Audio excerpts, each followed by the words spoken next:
counter.s আপনাদের আরো একবার স্বাগত। যে ক্লিপটা আপনারা দেখছেন এটা একটা সাংবাদিক সম্মেলনের ক্লিপ।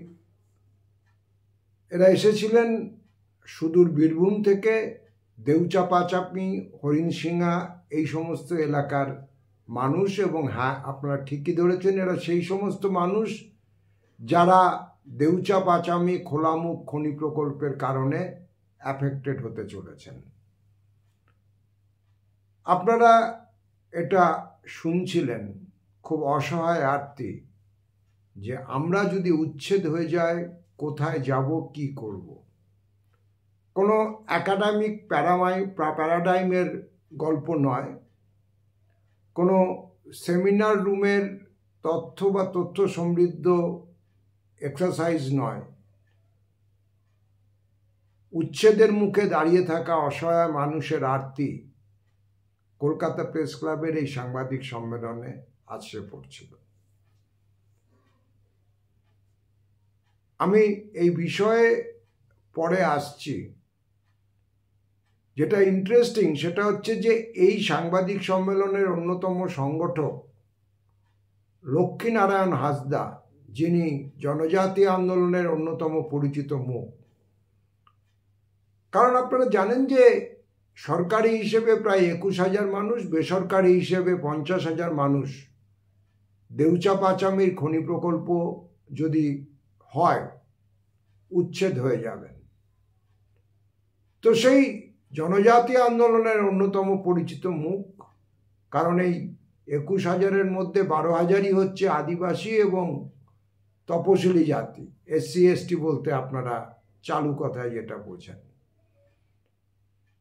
লক্ষ্মীনারায়ণ হাঁসদা এই আদিবাসী জনতার আন্দোলনের অন্যতম পরিচিত মুখ, সাংস্কৃতিক ক্ষেত্রে বিশেষ পরিচিত। তো তিনি আজকের এই সাংবাদিক সম্মেলনের অন্যতম আহ্বায়ক ছিলেন। সাংবাদিক সম্মেলন শুরু হওয়ার আগে আজকে সকালে হরিপাল থানা থেকে তাকে ডেকে পাঠানো হয় এবং দীর্ঘক্ষণ বসিয়ে রেখে তাকে জিজ্ঞাসাবাদ করা হয় যে তারা ঠিক কি করতে চাইছেন। এটা একটা অন্য অভিজ্ঞতা। মিছিল মিটিং ইত্যাদি করবার জন্য আপনাদের অভিজ্ঞতা আছে এই রাজ্যে যে হাইকোর্টে গিয়ে অনুমতি আনতে হচ্ছে। এবার একটা সাংবাদিক সম্মেলন সংগঠিত করবার আগেও আহ্বায়ককে থানায় ডেকে পাঠানো হচ্ছে। থানার বড়বাবু বলছেন যে আমরা জানতে চাইছি ব্যাপারটা ঠিক কি। তবে আমি কেন বলছি যে দেউচা-পাচামি নিয়ে নবান্ন চাপে পড়েছে, কারণ এরপরে যেটা ঘটেছে সেটা ইন্টারেস্টিং। লক্ষ্মীনারায়ণ বাবুকে জানানো হয়েছে যে নবান্নে পাওয়ার ডেভেলপমেন্ট কর্পোরেশন এই আন্দোলনকারীদের একসঙ্গে একটা আলোচনায় বসতে চান।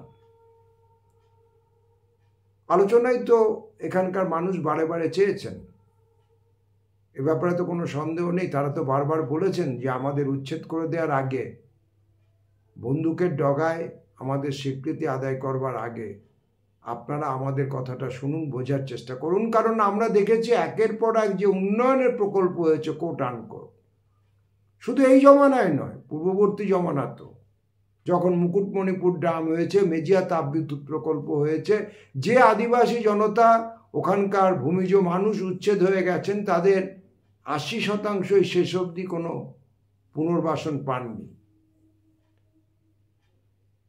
এবং তারা ভাসমান মানুষ হিসেবে থেকে গেছেন। সুতরাং আজকে যে আদিবাসী মানুষগুলো বলছেন যে আমাদের গোটা যাপন এই জমিটাকে ঘিরে, আমাদের জোর করে উচ্ছেদ করবেন না,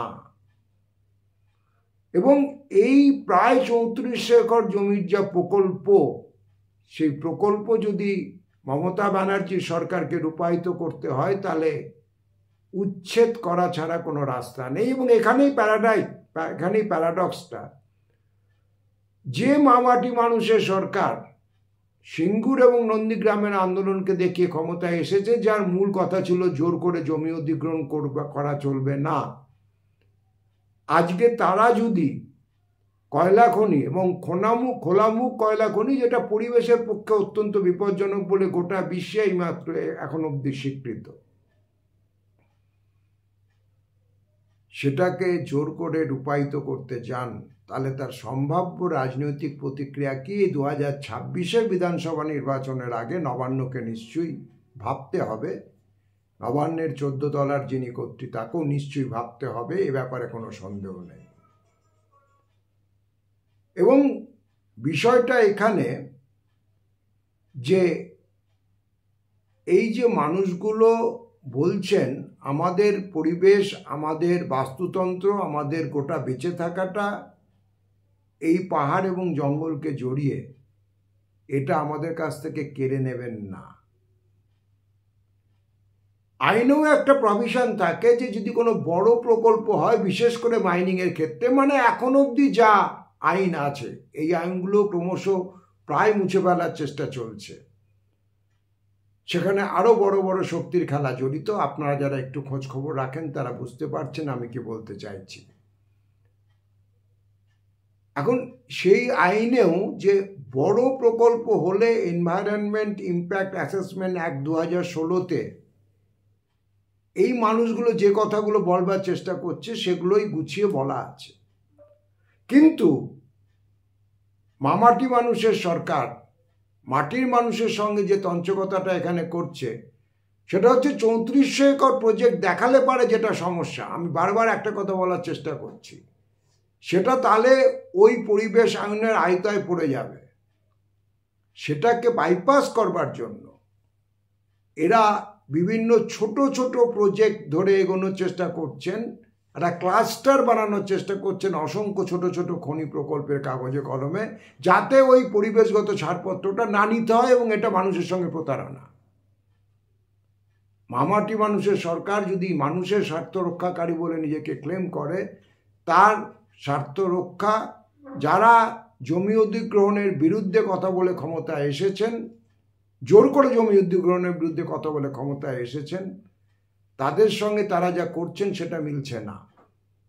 আপনারা এটাও জানেন যে মানুষের প্রতিরোধের মুখে কয়েকদিন আগে প্রায় রাত 10টা-11টার সময় ওখানে ভূমি পুজো করে আনুষ্ঠানিকভাবে ওরা বলেছেন যে আমরা ব্যাসল্ট খনি, অর্থাৎ যার পরে কয়লা উত্তোলনের কাজ শুরু হবে, ওখানে ব্যাসল্টের একটা কয়েকশো মিটার পুরো আস্তরণ আছে, তারপরে আমরা ওই কয়লা উত্তোলন করা শুরু করব, তার ভূমি পুজোটা ওরা করতে পেরেছেন। কিন্তু মজা যেটা, এটা আপনাদের জানতে হবে, মানুষকে জানাতে হবে যে ওই প্রথম খণ্ডের যে প্রকল্পের প্রজেক্ট, সেটা মাত্র 12 একরের জন্য ওরা পরিবেশগত ছাড়পত্র নিয়েছেন। কারণ খেলাটা ইতিমধ্যে কি আপনাদের বলে দিয়েছি যে যদি এরকম 12 একর 13 একর 14 একর করে করে ওরা বার করে নিতে পারেন, তাহলে পারে এই যে পরিবেশগত ছাড়পত্র নেয়ার দায়টা থাকে বড় প্রজেক্টের ক্ষেত্রে, সেটা এক্ষেত্রে কার্যকরী হবে না, লাগু হবে না। যদিও প্রজেক্টটা আসলে 3400 একরের, যেখানে 12টা গ্রাম উচ্ছেদ হবে, কাগজে কলমে এখন অবধি সরকারি হিসেবে 21,000 মানুষ বসত হারাবেন, ঠিকানাবিহীন হবেন, এবং বেসরকারিভাবে ওদের আশঙ্কা হচ্ছে যে কোথাও যদি কোনো কয়লা খনির মতো খনি তৈরি হয়, আশেপাশের বহু এলাকার বাসযোগ্য থাকে না, সব মিলিয়ে অন্তত 50,000 মানুষ বাস্তুচ্যুত হবেন। তো এইরকম একটা পরিস্থিতিতে মানুষ, যাদের পিছনে কোনো বড় রাজনৈতিক দলের সেভাবে ব্যাকআপ নেই, তারা লড়াই দেওয়ার চেষ্টা করছেন, লড়াইতে থাকবার চেষ্টা করছেন, এবং এটা পরিষ্কার আজকের ঘটনায় যে নবান্ন শেষ অবধি ভয় পেতে শুরু করেছে।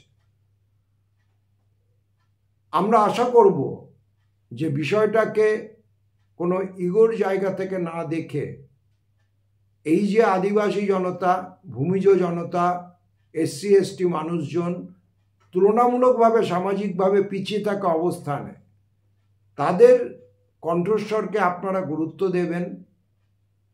আর পৃথিবী জুড়ে যখন খোলামুখ কয়লা খনির বিরুদ্ধে মানুষ এবং বিজ্ঞানিকরা, প্রযুক্তিবিদরা কথা বলছেন, আমরা আশা করব যে সেদিকটাও তারা বিবেচনার মধ্যে রাখবেন।